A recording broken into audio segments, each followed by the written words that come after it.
Most veterinary practices have started their AI journey with the Scribe, and for good reason. But what if the Scribe is not the destination, but only the first step towards a practice that can read itself, surface what matters, and help owners make better decisions before the day even begins? Welcome back to the Veterinary Business Podcast. I am your host, Dr. Amanda Landis-Hanna. To help us explore what comes after the AI Scribe, we are joined today by my good friend, Robert Sanchez. Robert and I have known each other now for more than 10 years. We met through Vet Partners, and I have always been a big fan of his work. Robert is the founder and CEO of Digital Empathy, where he is building AI infrastructure for independent veterinary practices. His belief is that independents will not only beat consolidators by simply getting bigger, they will also win by moving faster, paying attention sooner, and using their own practice data more intelligently. Today, we are discussing why the Scribe is the right starting point, but not the whole strategy, what it means for a practice to read itself, how AI can turn everyday activity into better decisions, and why giving AI more of a practice's actual voice and signal may be the key to unlock independent hospitals and really allow them to develop more what they've been waiting for. This episode is sponsored by Equa Marketing, platinum sponsor of the Veterinary Business Institute, helping veterinary practices strengthen their visibility, attract the right clients, and build for long-term growth. Now, let's get into the conversation. Robert, welcome to the podcast. Amanda, so great to be here. Thank you. I am so grateful for your time, and I can't wait for our listeners to get some experience. Now, I know a lot more about your background, but can you share it with our listeners? How did you get started in your work? What inspired you to go down this pathway? Yeah. Well, I've always known that what I wanted to do on this earth was to stop euthanasia of homeless dogs. It's been the same North Star I've had. That's part of what I think bonded us together. When I met you, you were back at PetSmart Charities, and I was trying to figure out how to do that. Early on, I thought it was going to be through, being an attorney, being an appellate litigator. And after, my undergrad, ostensibly taking a gap year between that and law school, but really just turned out, reading and exploring. I figured out, I think entrepreneurship was more my path. And I started working at a company that provided marketing services for veterinary practices. And I thought, well, hey, while I'm kind of growing up, this is a good way to get my bearings, to feed myself, to figure out what I want to do, and to help, the people who I admire so deeply reach and help more pets. And, Amanda, after I was doing that for about a year, I started getting that feeling that I think a lot of people get in their work, which is like, there's some misalignment between the top and the bottom. And, what I became really present to was this idea that we weren't focused on the right problem to solve for veterinary practices. Right. The companies were very excited to sell you a website, but that's kind of where the excitement ended. The real challenge, and the reason why I started Digital Empathy after a couple of years there was, we have to figure out how this relationship works between veterinary practices and pet owners. And it's changed in the last, say, decade or so. It is much closer to a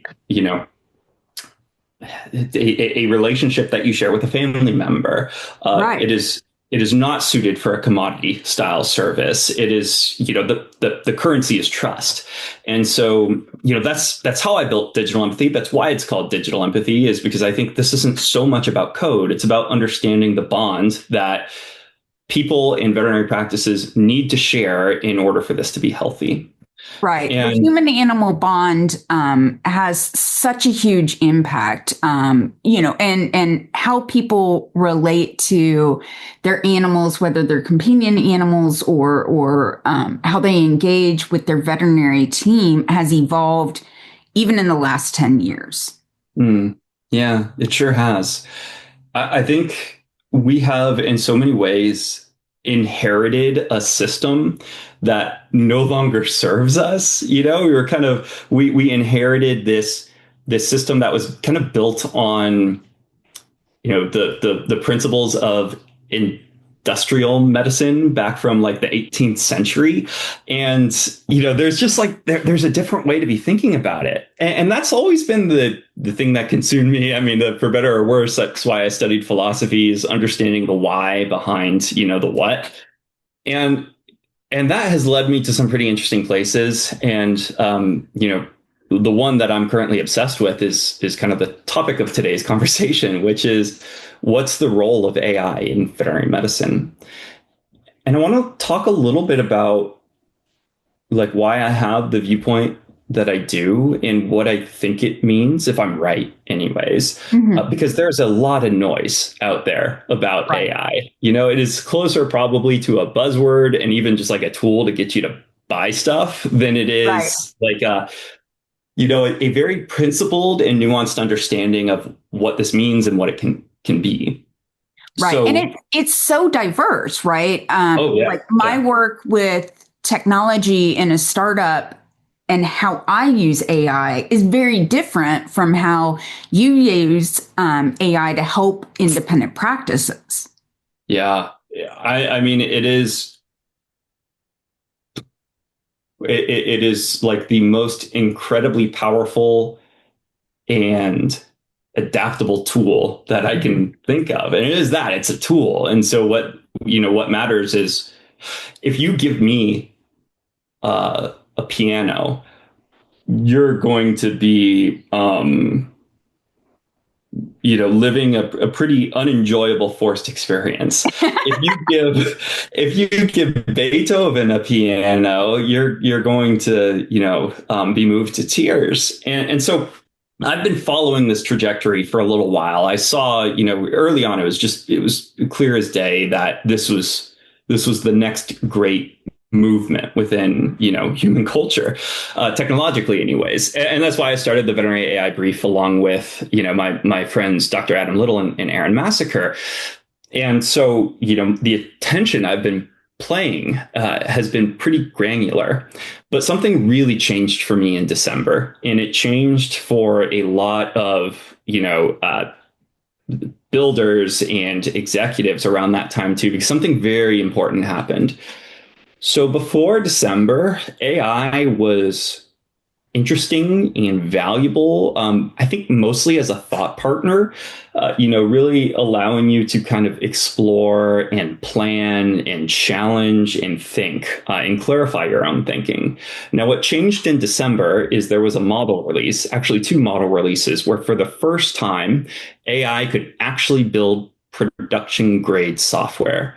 That's the unlock, right? Because once we, the engineer has fundamentally been the bottleneck. It's like having, it's like when we went from almost nobody being able to read to people learning how to read. No longer would you have to go to the high priest to understand what the text said. You could learn it yourself. And there's this explosion of value that can happen after you really democratize some fundamentally new capability. And so I have been, for better or worse, I have an obsessive personality. I've spent the last, I guess 5 months now living in Claude Code, and now actually like Codex a bit, 8 hours a day. Wow. Weekdays, weekends, it is my obsession. The incredible. I mean, this has to be, it is very difficult to understand what has opened up until you actually see it for yourself, until you start building. And like, that's the thing that I hope to bring to the industry, is just honest and insightful discourse about what is not possible. What questions should we be asking of vendors? What questions should we be asking of ourselves? This opens up radical change. Absolutely radical change. And the perspective that I hope to bring most is more about, what does this open up specifically within the relationship between the practice and the pet owner? That's where all my work is focused. And that's where I think some really exciting advances are possible. Awesome. I want to come back to the bottleneck piece in a couple minutes. But the entry point for so many veterinarians like myself is the scribe, right? Mm-hmm. How can we save time? How can we streamline? I understand that you still think that is the appropriate starting point, but you also think we've kind of gotten stuck. And this is based on a couple of conversations we've had.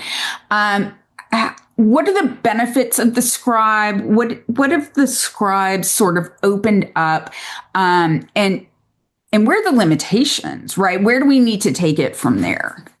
That's a really good question. I mean, I think the scribe is some essential scaffolding for the business. But my goodness, it's more about what it makes legible to you that I think is so exciting.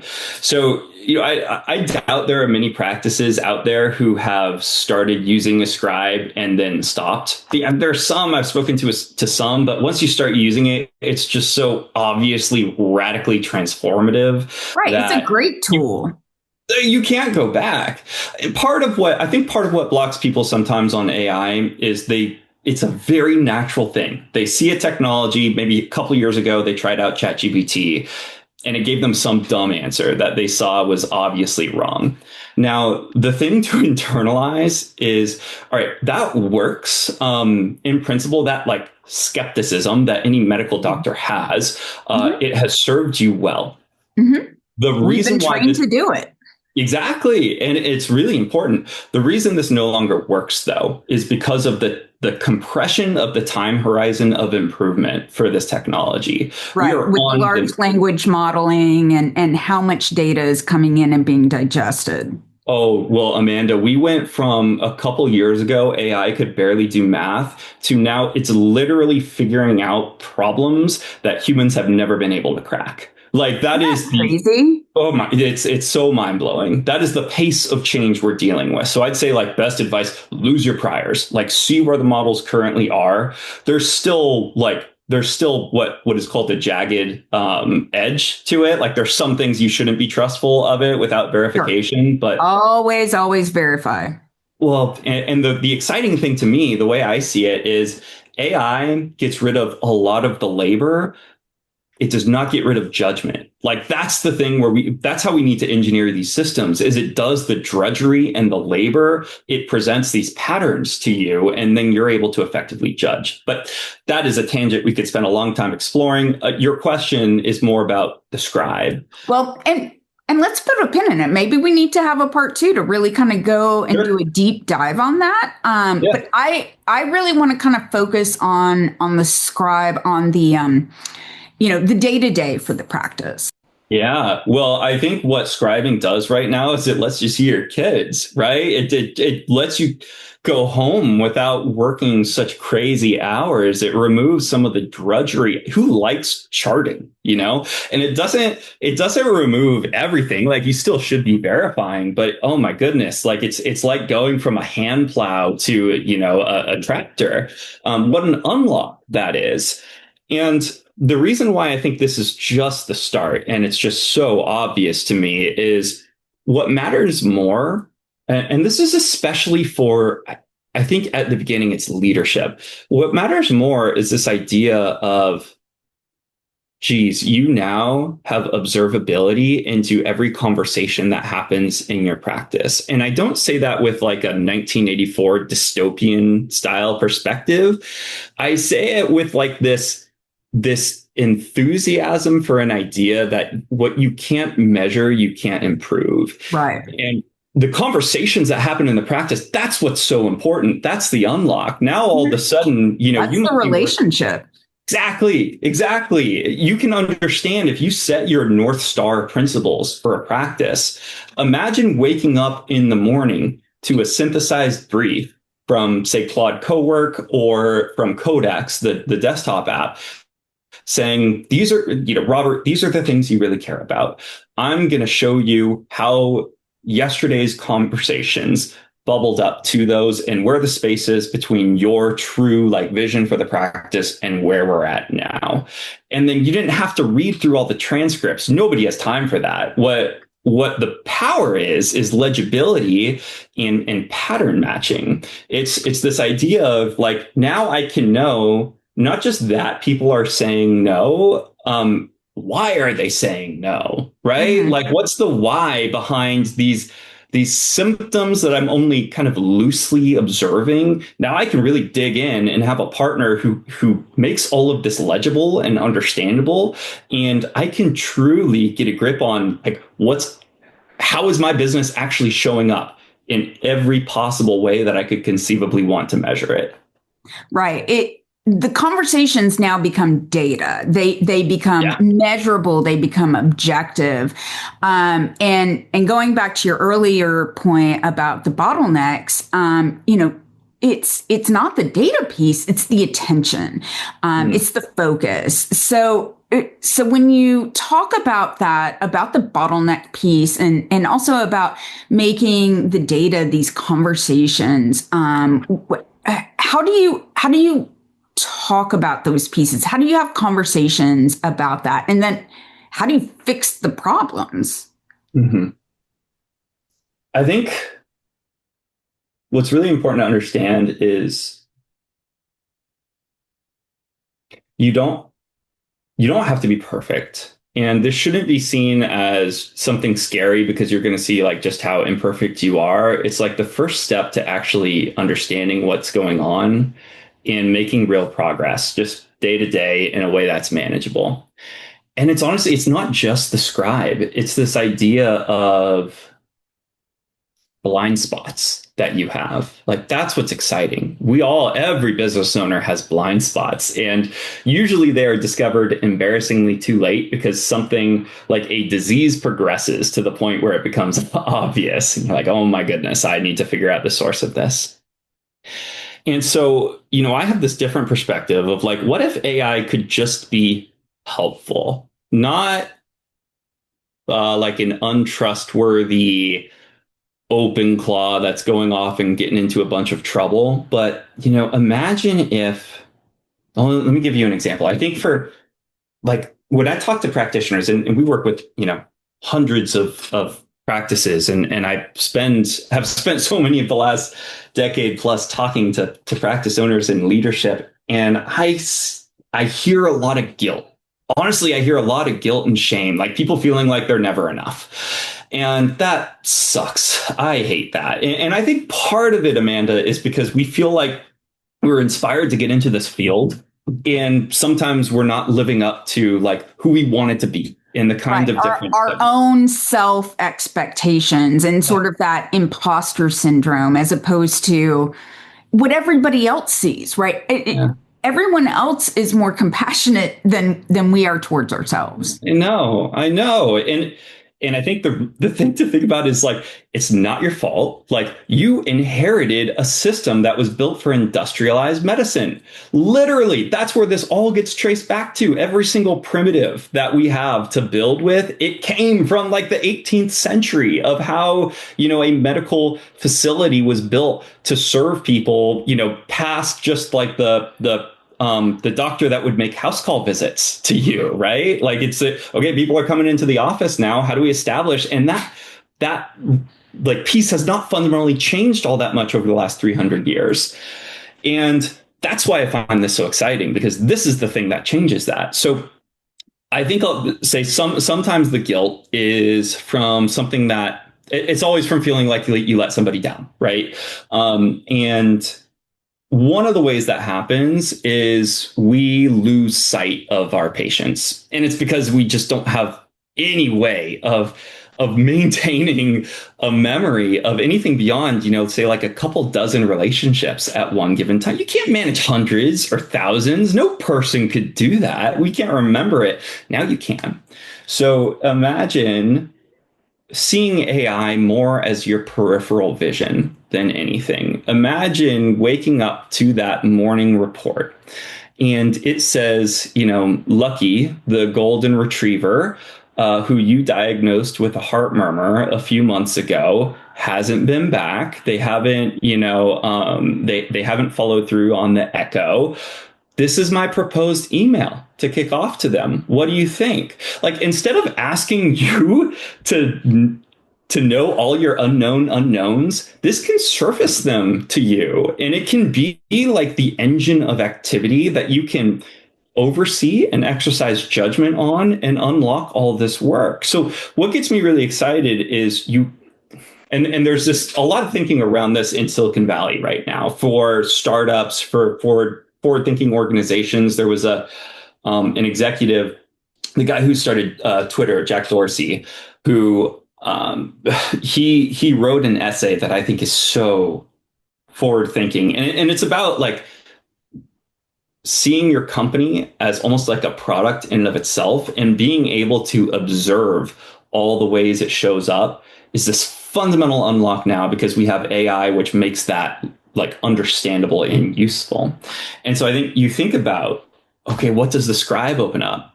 What does the PIMS open up? What does your email open up? You don't have to look at all these surfaces themselves. Your AI can do that. And you can say, this is what I care about. Bring this to me every single morning so that we can kick off work together. I think that's the frontier. I think that's incredibly exciting. It's a big part of what we're working on at Digital Empathy, because I just think this is such an unlock, and I don't hear a lot of people talking about it, which is nuts to me. Absolutely. I think that there's this opportunity for growth and development on both the human level as well as on sort of this AI tool level as well.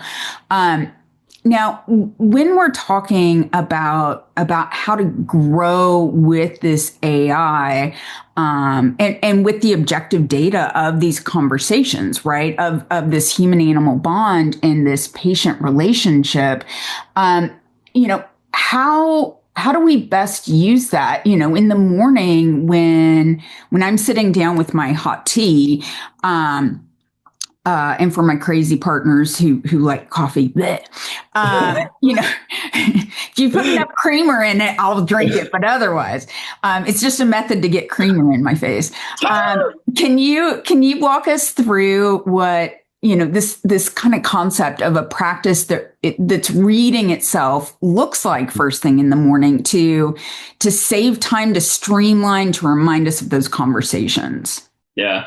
So, I think where there's probably the most space between us, Amanda, is the shameful disdain you have for coffee. I have a really wonderful Breville machine where I make a double shot of espresso multiple times during the day. But how much creamer can you put in that for me, right? Oh, I put 0, and how dare you? Like, this is we used to be friends, Robert. You're breaking my heart. This is like throwing paint at the Mona Lisa to me.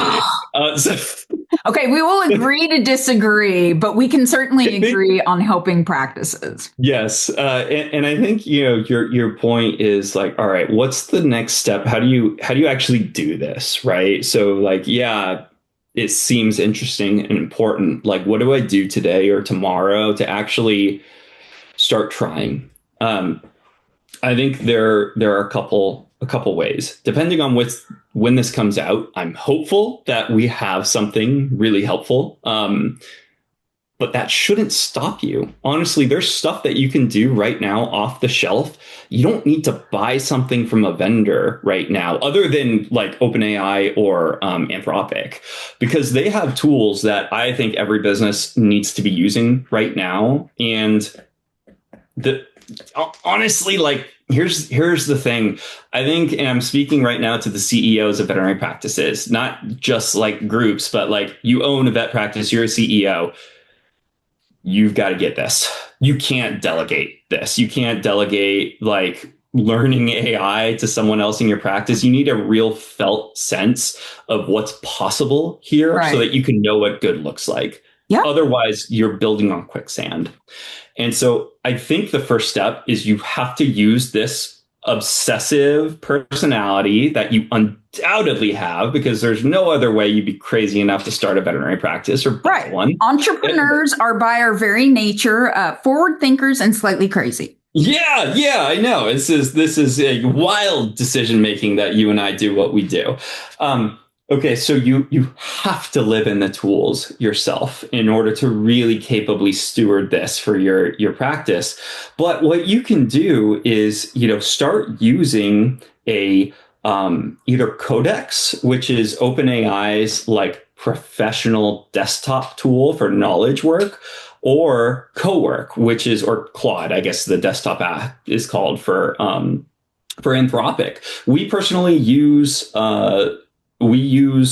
Claude. However, I have more OpenAI I don't even want to tell you how much I spend on AI subscriptions right now. It's a lot. We all have our addictions, my friend. Yeah, I really think it's worth it, but because I build a lot and I build a lot, in parallel.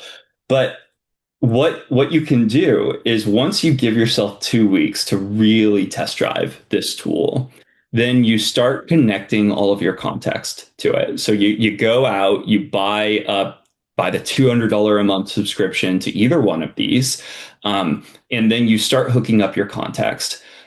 I have a bone to pick with the PIMS companies and any scribe who doesn't do this. If you try to wall off your data, you are hurting innovation and you are making it hard for our industry to recognize progress. But honestly, that's okay because they can't do it for that much longer. One thing that Codex and Claude can do is they could use the computer. If you have a PIMS company that won't let you read and write data, honestly, like you could have an automation set up from one of these tools to go take a look, during on your laptop, on your computer, have it say, look at all the conversations or the appointments that happened, the soap notes that were written for the previous day, and build me this report. So step one, anything that is a context silo for your practice, fold it in. Like there are connectors built into it, and just literally ask Claude itself. It's probably my best advice. Have it interview you, have it say like, this is who I am.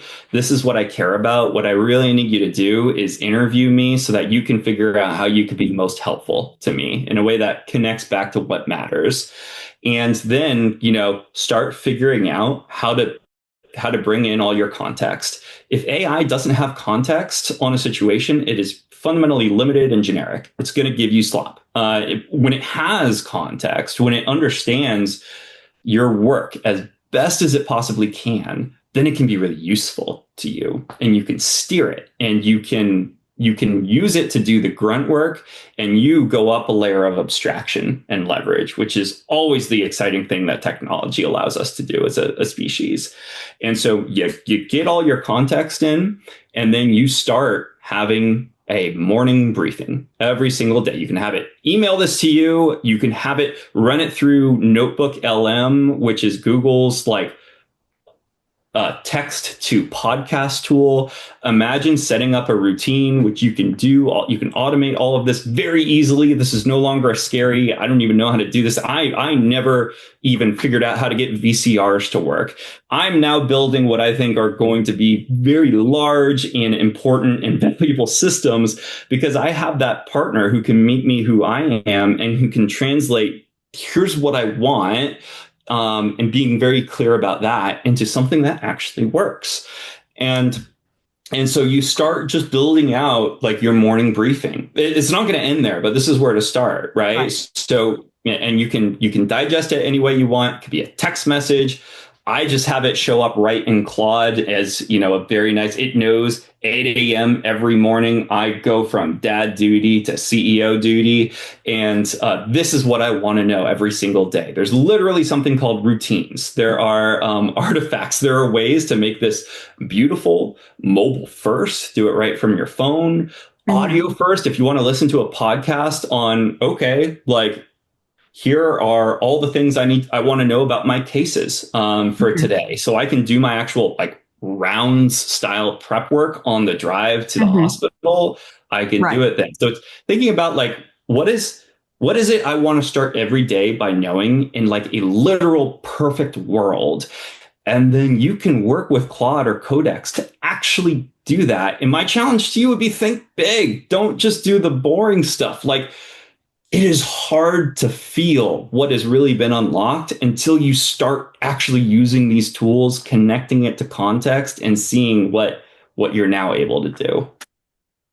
One of the things that I really appreciate about this idea is that it reframes what practice owners really need. It's not always more data, it's more dashboards or more things to check. Sometimes it's just having those correct signals, those correct messages brought into focus. And I think that applies beyond operations as well. For a lot of independent veterinary practices, their online presence is sending signals every day through Google, the visibility pieces, the SEO, the reviews, the local searches, the website performance, as well as how easily pet owners can understand who the practice is and why they should be selected.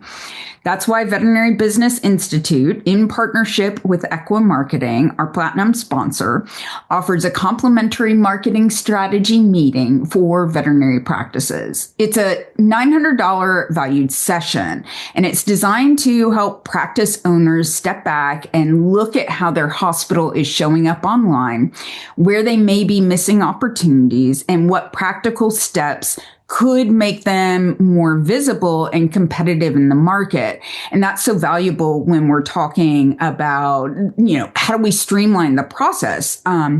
It really connects so well to today's conversation, because whether we're talking about AI, operations, or marketing, the goal is really the same: helping independent practices see what matters sooner so they can move faster and make better decisions. For anyone who is interested in that $900 session to help with the marketing pieces, you can book the session at www.veterinarybusinessinstitute, all one word, .com/MSM. And it kind of leads into this thing that you're calling this feedback flywheels. How can we make life easier for veterinarians, for veterinary teams, for hospital managers, so that we're utilizing this data that we're getting in order to streamline the process and sort of reinforce these relationships? Do you feel like the things that vets are currently doing can help make the AI that they're using even smarter? But where are those kind of drawbacks? Where are vets falling short, and what are the opportunities to continuously improve? So, this reminds me of a conversation I had with a really smart colleague, just the other day. And, the term that we kept coming back to is loops and flywheels. Mm-hmm. I think ultimately what really matters is context. What veterinarians always want is context. That's what unlocks your value as a diagnostician, right? It's when you don't see the full picture that you operate at a level that is like fundamentally blocking your true value, the judgment apparatus that you've built over so many years. It's those blind spots. And so I think like all these systems that you built out, and you mentioned dashboards. Nobody wants another dashboard. Nobody wants to use another tool. Actually, I think that's why this is so compelling. We have all these tools we use. I no longer look at them anymore. I just look at my desktop apps, either Claude or Codex. And all of these efforts that you've had now turn into streams of context that AI can make legible and useful for you in a way that is digestible and actionable. And so I think what I would be doing is, so you're working on websites and SEO. That's part of your context. That's also important. You don't want to read the GA4 report that your marketing company sends you every month because it's not useful to you. It's not meeting you where you are. It's not it's not the level of abstraction that you need as a business owner to understand, like, am I doing well? That's what you need, really. And so figuring out, like, these are kind of where all my context silos are. These are the critical operations of the company that I've been working on. But now piping all of those, like really spending time sitting down, thinking about where does all my data live? And then figuring out, ask Claude, like ask Codex, how do I do this? Like, how do I connect this to you so that we can have this one tool that I live in every day, that I can connect to with my smartphone, that I can, listen to and talk to and have strategic brainstorming discussions with, that now is able to like meet me where I am. I think that's where you turn so much of this kind of feeling like unbounded, fractured inertia into one legible system that compounds, that improves, that I'm able to understand, and really unlocks my value as a really smart person with good judgment, who has a vision for where this practice needs to go. Okay, so for our listeners, I want to drop a couple of hints about what may be coming. So past the Scribe and past this morning briefing, which I completely agree with you. I think that that's a really great way to sort of step into our power as veterinary team members. I want to hear about Spotlight and kind of what you've told me it's going to be doing, sort of expanding this context frontier. We've used that term. I've heard you use that term, but our listeners haven't heard that term. And even I still kind of struggle to get my brain wrapped around it. So what does expanding the context frontier really mean? How do we use AI to sound like us?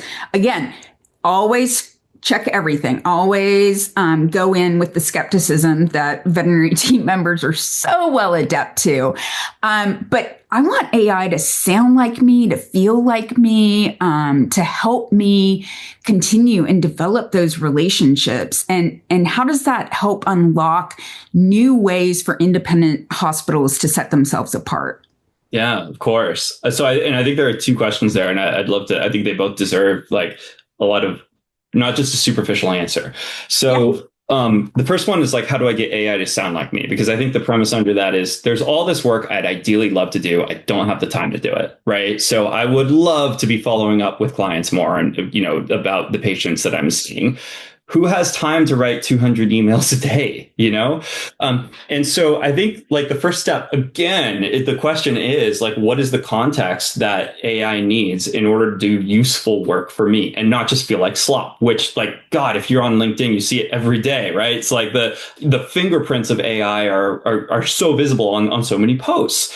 And it's because like, obviously not on mine. That I put my sassy humor to all of my LinkedIn posts. And I do want to use a disclaimer. I use AI for all my LinkedIn posts too, but not as like a blunt instrument that just is totally generic. Right. I taught AI how I speak. I hooked up Gmail so that it trained itself on my writing style. Really? That's so crazy. Yeah. It's like the number one thing. If you want AI to start, like if you want to, verify what AI is sending and have it do a good job at the first pass, you need to give it the context of how you actually write and communicate. And so can it learn my sassiness? That's what I need to know. I don't think anyone can learn your sassiness.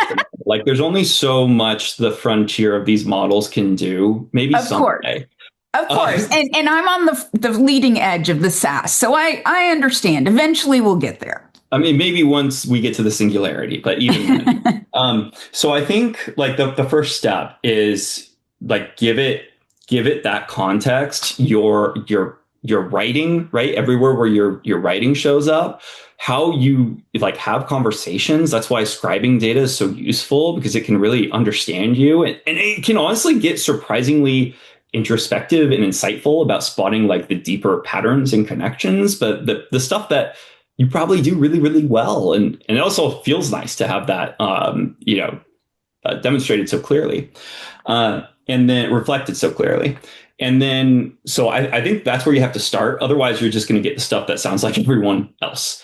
You asked about Spotlight and how this connects to context. It's like, it is basically this idea that context is what unlocks your value as a veterinary practice.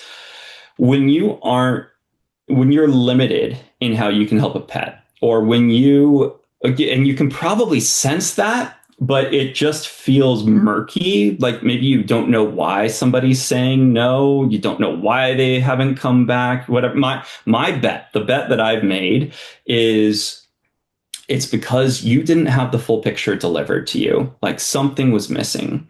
And I think we need to get outside this idea that industrialized medicine structure is still serving us. It's not. Basically what it gives you, one real way that this is showing up is it gives you 5 minutes through an assistant or a technician to capture the story of what's going on with that pet and that person. That doesn't work, right? What works is when you know a client for an extremely long period of time, you've built up this context, you know what they worry about, you know what they'll say yes to, you'll know what you'll have to spend a little extra time kind of walking them through and explaining. You know what their blind spots are. Like it feels more like this personal style of medicine. We don't have a way to do that with the current industrial medicine system. And so that's why we built Spotlight. Spotlight shifts from this idea of like, oh my goodness, we've set up our teams to fail. 5 minutes, capture the full story. You can't do that. Nobody can do that. And the history itself isn't even enough. What we need is real discovery. We don't just need to know what the symptoms of the pet are and to verify that we actually have a complete picture. We need to know how to care for the person. What are they worried about, right? Like why? This is a service that we're providing. Like if we want to actually provide the service that they need, we need to know what that means, right? The human animal bond, our patients don't walk into the hospitals on their own. There is always somebody on the other end of the leash. And how do we serve that person such that they feel as good as our patients do when we send them out of the door? That's exactly it. And that should be the bar. And so honestly, that is what is predictive of your ability to just have fun doing what you do. It's when you build these relationships. And that's always our North Star. It's coming back to like, how do we really serve the bond between the practice and the person? And so that's why we're so excited about Spotlight. That's why, it's such a huge bet that we've made, because we think that context is your unlock. We think that if you know the deeper story, not just that, hey, this is a wellness exam, but Fluffy has been, abstaining from eating for, 3 days, or better part of 3 days. She has been drinking more than usual. That changes the starting point that you have. Right. That's gone from a wellness to a sick visit. And how do you make that transition really, really easily? Exactly. And if so many people get worried talking about money, and I get it. Like, honestly, I'm not great at talking about money when we sign up clients because I have a naturally like agreeable personality, and you don't like hearing no. But I don't want you to know that somebody's worried about money after your team works up a treatment plan. Mm-hmm. Somebody's got $300 in their pocket. It is so much better to know that before the visit starts than after, you present them that and you get I'll think about it, right? Yeah, the spectrum of care options that are really being discussed in the industry as a whole are so invaluable. It's something that veterinarians have always done. We've always flexed our capabilities around where our clients are, but how do we do an even better job meeting our clients where they are and having that conversation in a way that doesn't feel like pressured? That's exactly. And so this is the connective tissue to our conversation is because ultimately what AI does is it allows you to personalize experiences at scale. Like imagine instead of getting the frenetic, briefing through your tech or your assistant or reading some, one-line appointment note. Imagine every time you walk into a room, you open up your appointment notes right before, and you get this like dossier on what's showing up and what they actually need in their own words, but in a way that is like legible to you and useful, bulleted format, the way you were trained to process information. It takes 30 seconds max to read, already lives in the surface that you're using.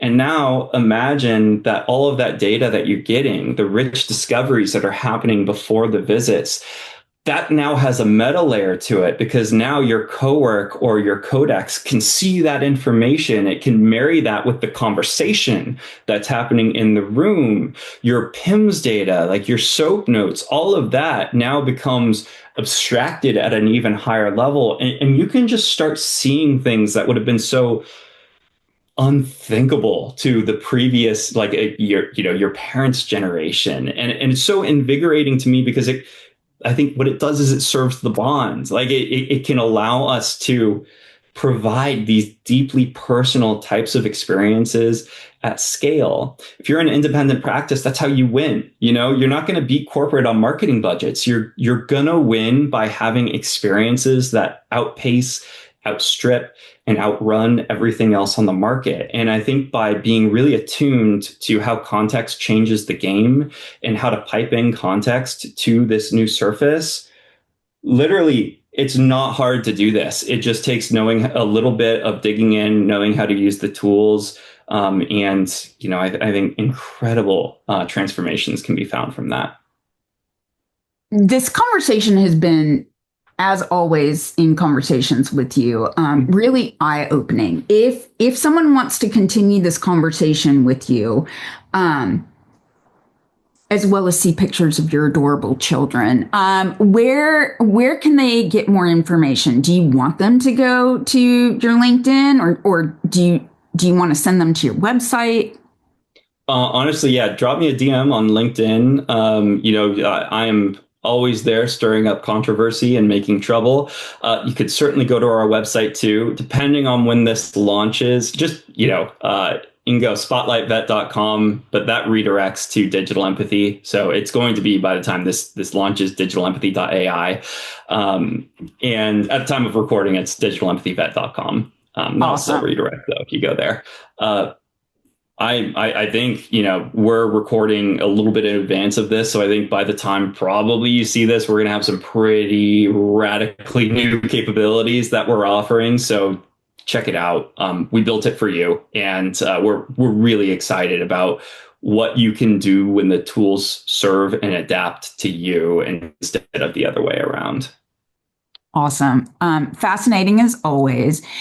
If your veterinary practice, our listeners' veterinary practices, have already started using AI for scribing, for medical notes, this conversation is just that reminder that the real opportunities are coming. They're bigger than just the documentation. The scribe can certainly reduce friction, but the next layer is about helping the practice understand itself, utilizing that data, really personalizing the conversation.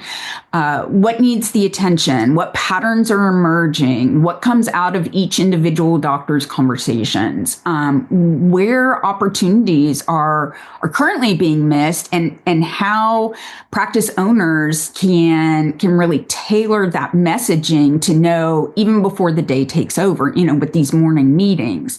One of the strongest ideas from today's episode is that the bottleneck for independent practices is not always the data, but it's the attention. It's the focus.